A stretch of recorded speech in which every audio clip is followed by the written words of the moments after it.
Previously on the Beam Chronicles. I'm sure by now you've all heard some bits and pieces about Kovorski's case. Over the next few years, Kovorski's experiments started finding their way into the world. Most of them weren't like Sid and Phil. Most of them were just massive savages, not even human. And he bribed us to leave him be for a while. How he fell for it, because Kovorski didn't just offer him money. He took Charlie's brain out and shipped us Phil. As a child growing up in Dr. Kovorski's laboratory, even amongst my savage and beast-like brothers, many of whom could not even speak, I was a terrifying monstrosity. There were occasions when I gave them very little reason to trust me. I was my father's Black Knight.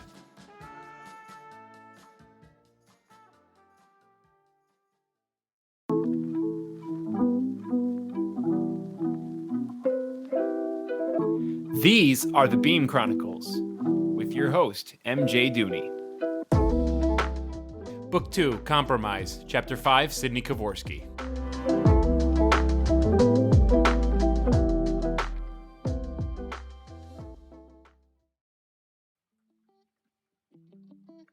People often did not get to do the things they wanted.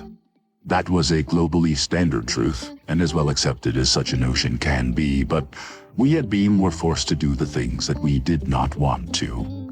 It seemed a subtle distinction, yet made all the difference in the world. Not doing the things you want was just responsibility and social necessity. Accepting it an integral part of growing up. Doing the things you did not want was oppression.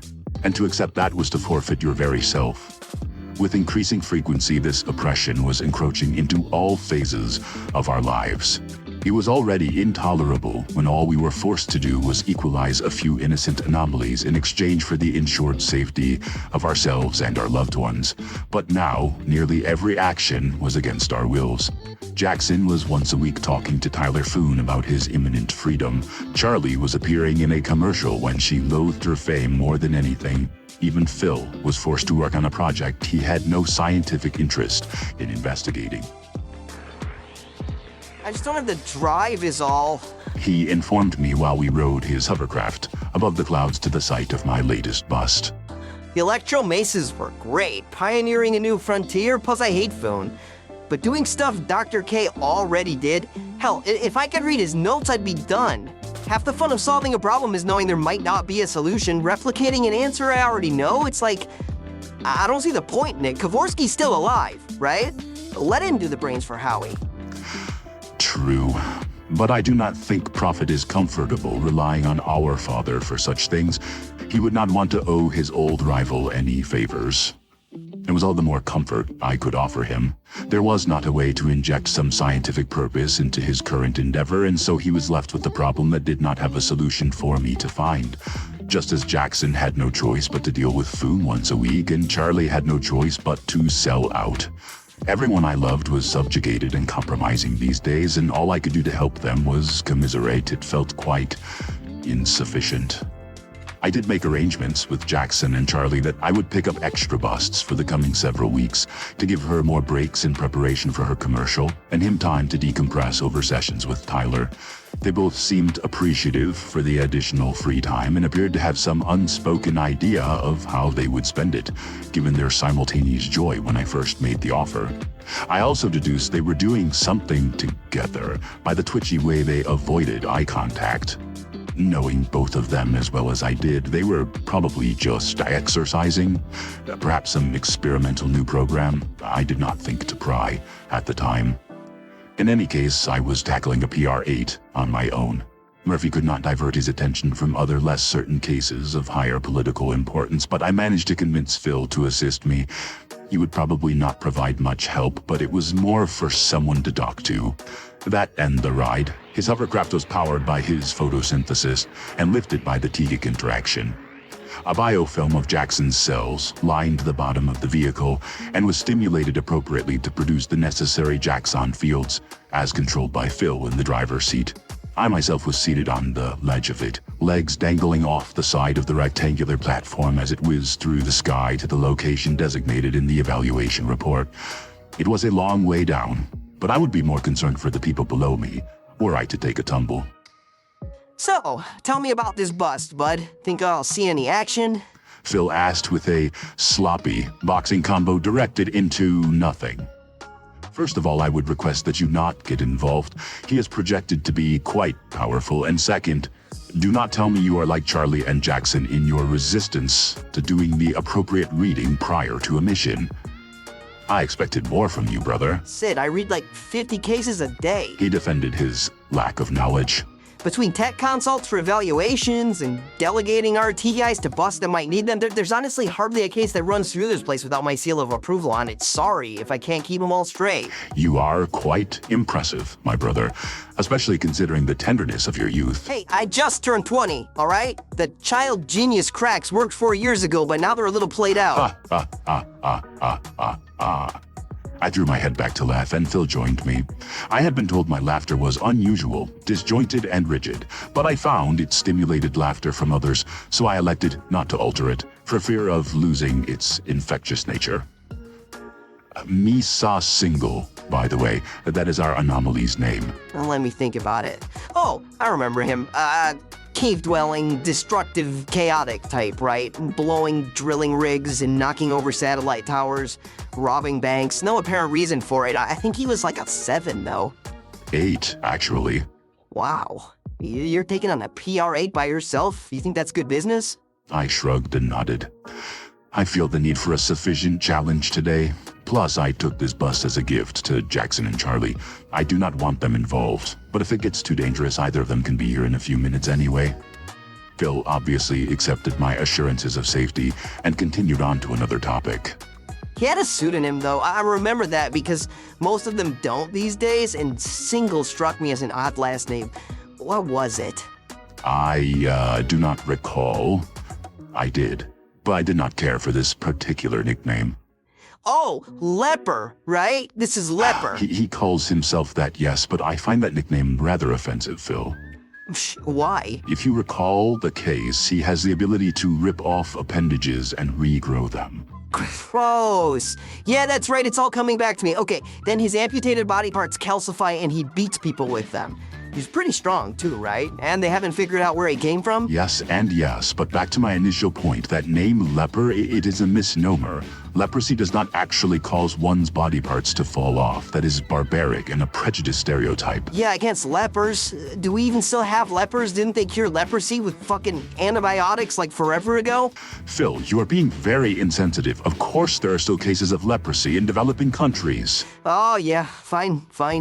I think people in developing countries have bigger things to concern themselves with than arrogant anomalies promoting stereotypes from the biblical ages, you know.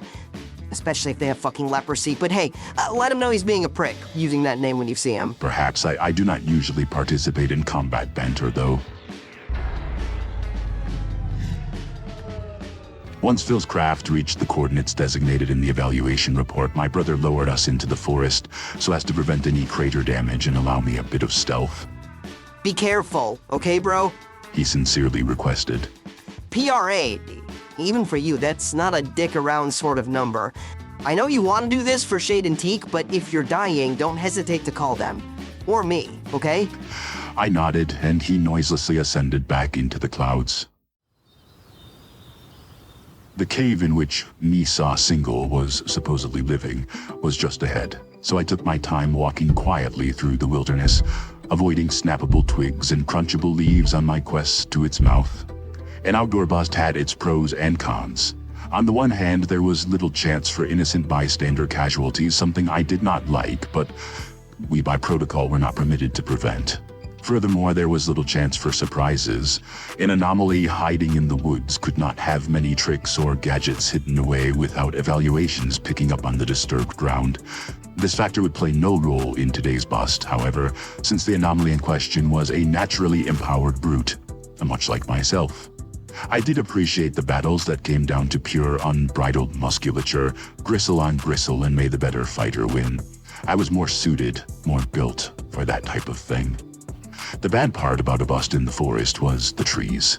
As I made my way from the drop zone to the cave, I found myself brushing my hand lightly over each one that I drew in close proximity to, apologizing up front for any damage they may have incurred in the coming battle.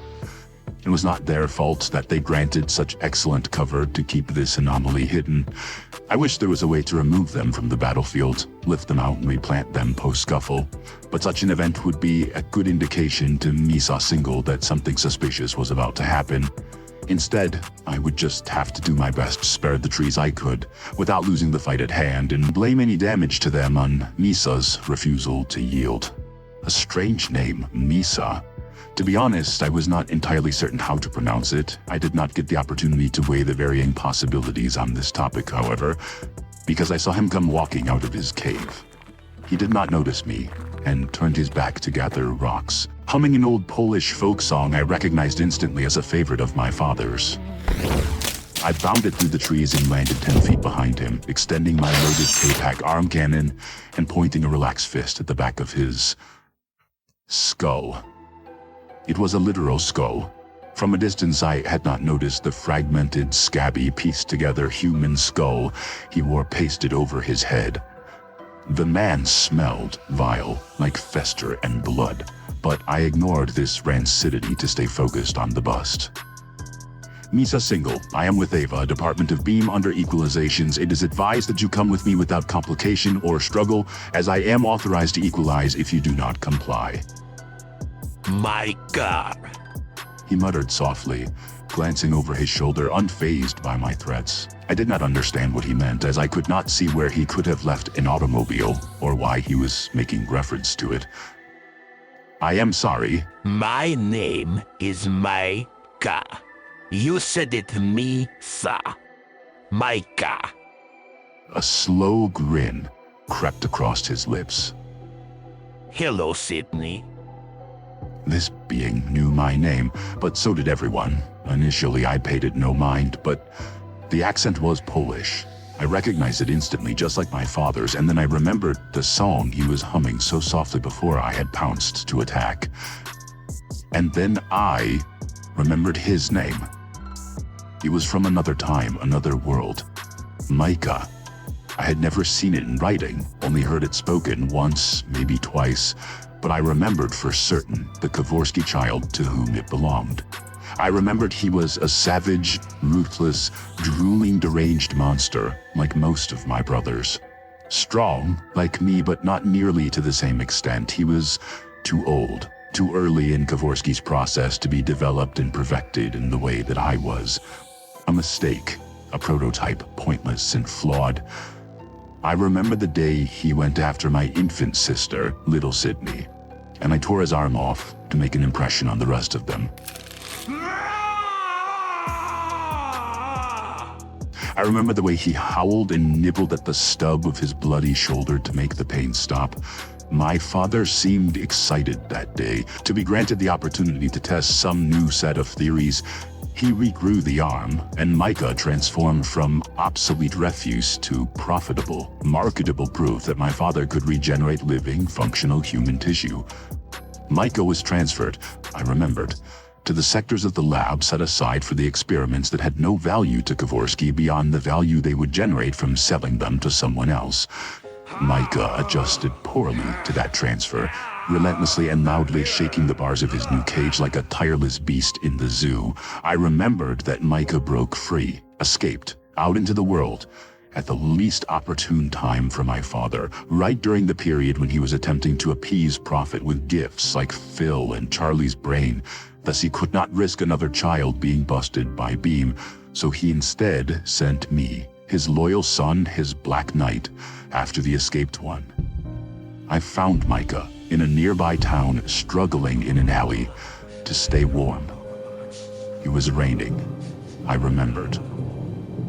Then I remembered decapitating him with my bare hands and bringing the head to my father. I remembered all of this, did Micah? It was likely.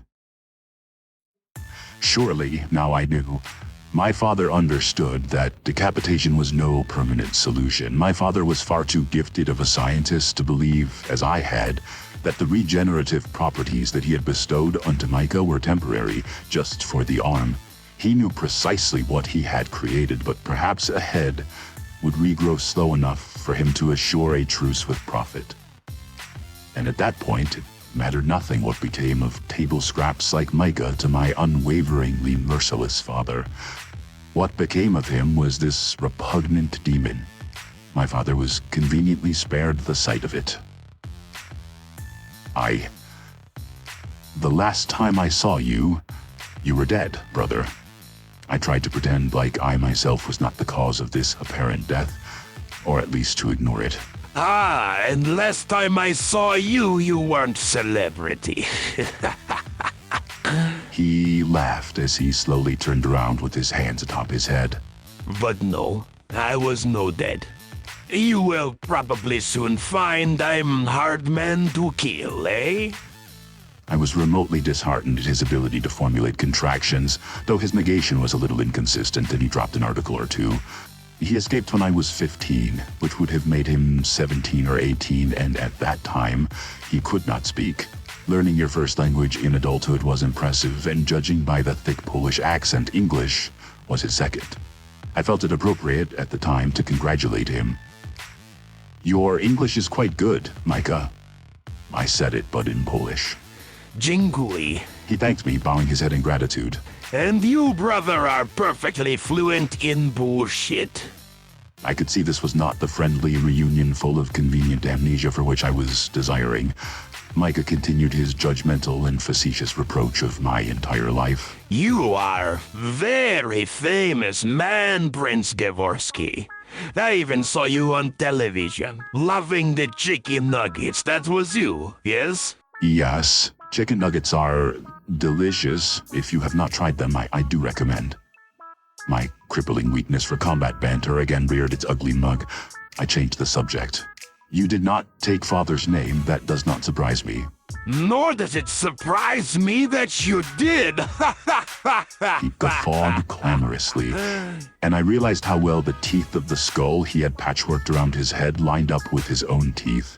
My stomach lurched at the consideration that possibly the skull he was wearing was once his own, yanked from his own head, broken down and jigsawed together as a mask. But I am happy for you that you found another master. Someone else for you to crawl into lap like little dog. How could you survive without someone to serve, Brother Cidney? I ignored him taunting my servitude and loyalty. Micah did not understand my life. His insults were as baseless as a stranger's, except for the fact that I was no stranger. I had already killed him once before. Where did you come up with the new name? Single. That is not common. It means one, alone, solo. The way I have lived my life, free and bound to no one, unlike you. Single, I see. You have misspelled it. I would like to retract my compliment on your English. Yes, good one. I made a mental note to share this line with Charlie. She would appreciate the sass. We are going to have fight, Brother Cidney. He asked me with his hand still resting on his head and my cannon still aimed squarely at his face. Inevitably. Yes, sorry, means yes. My apologies. Talk. We will fight. Good. And he snapped his arms back down to his sides, busting them loose at the elbow with hands still interlaced around the back of his cranium. I stalled in some combination of amazement and disgust as the forearms and hands that he had dislodged regrew, and with these fresh limbs he snatched the now rock-hard ones from their grip on his head. The right one he tossed at me, and I narrowly sidestepped the blow to the face. When I swiveled back around, he struck me under the chin with the other calcified arm, and then again like a baseball bat to the stomach. Micah was stronger than I remembered, and the blow sent me spiraling through the air. I broke through 3 trees before I finally hit the ground, skidding to a halt over the course of several feet. I mentally attributed the death of those trees to Micah as I avoided them toppling to the ground before paging Phil. Phil, this man is a Kovorski. I need Jaxon and Charlie. Just then Micah sprung over the fallen trees on top of me. He was holding 2 fresh stone arms in either hand, and he forced them into my palms as he pinned me to the ground on my back. I gave the limbs a light squeeze and they crumbled almost the entire way up, sending an unbalanced Micah forward over the top of my head. Just to ensure, I lifted a knee into his backside and propelled him further. He stuck into the oak all the way to his shoulders, but I was fairly certain both the tree and his skull were thick enough to survive it. Phil, I need some backup, please. Sid, I'm calling them, but they won't pick up. What's the big deal? You're doing fine. Why can you suddenly not handle it anymore? I already killed him once before, Phil. I feel strange about doing it again. Well, then get the fuck over your strange feelings, because I can't get any connection with either of them. Let me try Murph. Maybe he knows where they are. And as my green brother finished his sentence, my brother with the skull on his head had fabricated a leg club and was charging toward me with it. I blocked his strike with the forearm, shattering his weapon, then swept his legs out from under him, but instead of tripping him to the ground, I only succeeded in knocking them off. His torso plopped down in front of me. Fresh legs quickly reformed, and he pressed both feet into my stomach, knocking me skyward while he scrambled toward the two new weapons I had inadvertently created for him. The first leg flung at my face like a javelin, and I melted it with a shot of K-Pack.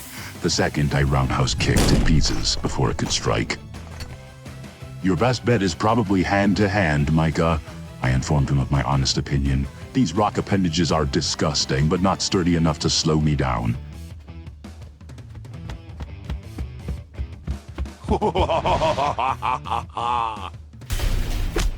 And then the brawl I invited was upon me. It quickly became a wrestling match, rolling around in the mud, scratching and biting, tearing off his limbs when he had secured me in a pin, an occasionally well-timed punch driving his mouth down into the dirt but not allowing him to escape, dragging him back by the ankles and popping off a leg when he tried to put distance between us. He was outmatched, stronger than most anomalies I had faced, and fervently enraged to facilitate his rampage. His blows hurt more than I expected, and with each headlock I put him into, he would deliver another 10 to 15 right in my ribcage with a constant cadence of bellows and grunts. But I easily overpowered him. I easily could have killed him. The battle should have ended a long time ago, but I was haunted by a nagging thought, that persistent, unflinching memory of the last time we had met. The way he looked up at me, a familiar face in his cold, lonely new world, a world of blisteringly bright and terrifying freedom, and how for just a flicker in the rain he considered that maybe I was there for the same reason he was. Maybe I was free as well. Maybe we could help each other figure out life. Though I was choosing not to consider it too intently, I do not think I even allowed the hope on his face to completely disintegrate into fear before I ripped his head off. I do not think he knew what was coming until the fraction of a second that it happened. Micah was a reminder to me of the man that I very recently was. I had come far since that day in the rain when I thought I was justified in anything I did only because I was following the instructions of a father whom I dearly loved. I knew now that what I did to Micah was ghastly and barbaric, that there were other more civil and benevolent and moral options for which I should have elected. I knew it was wrong. I was different now. I was better than I was then. And yet, as I held him against the ground, my knee pressed into his back and my arm wrapped around his neck as he wriggled and thrashed against me, I realized that I did not know how to stop Micah Single without killing him. And since he was regenerating off all of the wounds I inflicted on him, the only thing I could do to stop his rampage was behead him again. I was better than I was then. So why was I about to do the exact same thing? Micah, I nervously, frantically tried to explain to him as he continued to struggle and bite and flail to get free. Micah, listen to me. I do not know how to... I want to take you back alive, Micah, but I do not know how to slow you down. You can't slow me down! With each word, he drove another elbow into my stomach, and it was annoying enough for me to pound on the top of his head, dislodging him from the lock momentarily before scooping him back off the ground and reestablishing it. Micah, I do not wish to kill you. Good. You can't kill me, brother Cidney. I am invincible. Listen to me. I do not want to decapitate you again, Micah. Finally, I shamefully and loudly admitted the cause for my hesitation, and my demon brother glanced up at me, briefly in stunned amazement, before laughing uncontrollably at my tortured misfortune. He was suddenly so docile, stopped resisting. Hey now, brother. No hard feelings, eh? You have to. You have to do it again. Don't worry though, at least this time I know it's coming. I know you're good enough to expect it. Micah, damn it, I begged him. If there is another way, just tell me. No other way. He sing-songingly taunted me, cackling like a deranged fool. No other way, Prince Kovorski. Do it again. Come on, man. Just like before, Cidney. Just like always. I looked to the sky, hoping the illusions in my head of Jaxon flying in to restrain him, or better yet Charlie to ungroup him, would come to fruition and rescue me from this piece of repeated history, this reminder of how scarcely I had progressed. Instead, I only saw the leaves of the trees twisting and turning in the wind, exposing their slightly off-colored undersides to contrast against their neighbor's stark green, thinking they had changed, differentiated themselves when in reality they had only turned around. The sun cracked through the canopy, but its light was fragmented by the branches, choppy and discreet, the selfish higher limbs taking all of its warmth and nutrients for themselves and sparing these broken scraps to those of us too small to snatch them on our own. My trembling fingers crept across the top of Micah's head, sticky and rough with scabs and tufts of hair bursting through the cracks of his cranial mask, until they rested beneath his brow at the top of his eye sockets, ready to plunge and pull. I thought about the last time how his spine came out with it, like a ripcord. Then I tried my damnedest not to think about that.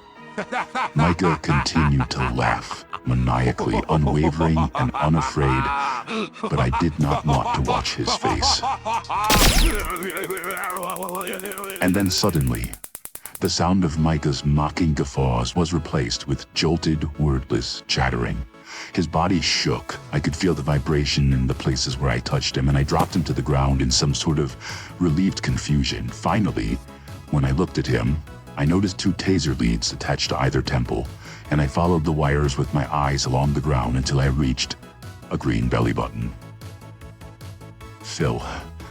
I panted his name, heavily sighing. Told you I'd get involved. Here, Sid. He tossed me a syringe full of liquid and I snatched it from the air. Sedative. That dose would knock you out, and I assume he's smaller than you. As Phil dislodged the cord from his navel, ceasing the shock, I knelt down and jabbed the needle into Micah's neck, depressing the syringe while he was still convulsing in recovery. It was an almost instantaneous relaxation, and I took a moment to calm my own nerves. Micah still had his head. Surprised that worked, honestly. Phil admitted as he wound up the leads of his taser. Not a lot of sunlight down here, but then if I hit him at full power, I probably would have fricasseed him, right? It was well-timed, brother. You do not know how badly I needed the assist. Yeah, I do. I could hear you talking to him, Sid. Practically begging. I couldn't, I couldn't let you. Thank you, Phil. I carried Micah's body to Phil's hovercraft not 5 feet off the ground, floating between 2 maples, and the 3 of us sat upon it for some time, waiting for the containment truck with the heftier bulk to come and take away my wayward brother. Before the truck arrived, I was paged by Charlie. Perhaps 5 minutes too late, but I appreciated the gesture. Sid, Murphy says you need us. Are you okay? She urgently assaulted the comm. I am fine, my dear, I sincerely assured with a light chuckle. It is handled. Phil and I have handled it.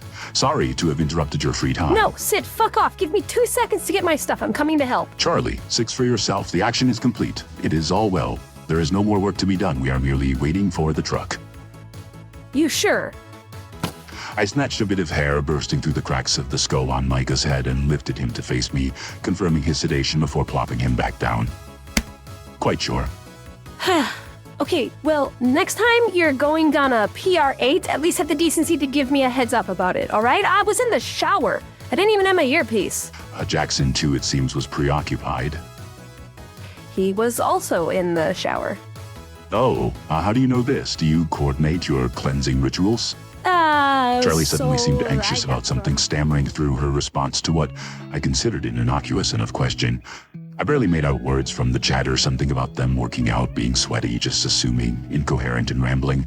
It was a disturbing and bizarre reaction, but the day was hectic enough that I did not think to delve deeper than that. And she was so frazzled by it, she hung up without saying goodbye.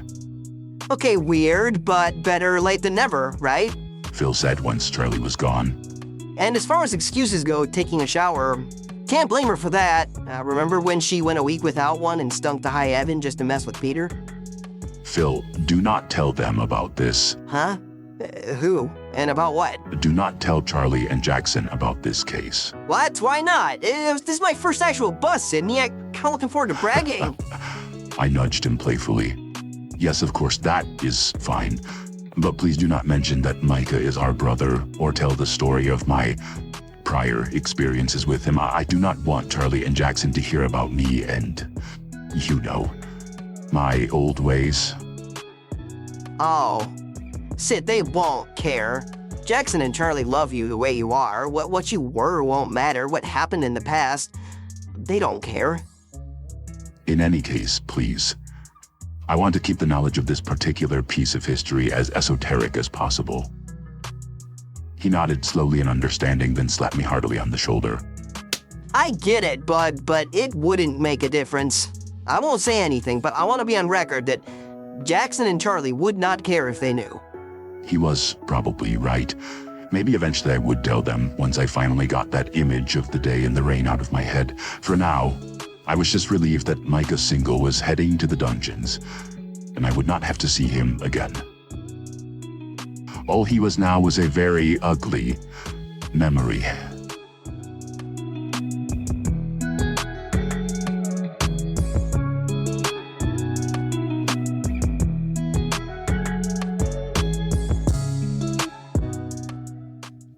Thank you for listening to the Beam Chronicles, a fiction podcast written and produced by me, MJ Dooney. No exciting news to report. I hope you've enjoyed the first 5 chapters of Book 2. Email me for any reason, beamchronicles@gmail.com. I have money for art if you want to make me some art. Socials, Instagram, Twitter, TikTok, YouTube. No idea what I'm doing. That's okay. If you have not done so already, a 5-star rating on whatever platform you're using to listen to this would be downright swell. If you already did, thanks.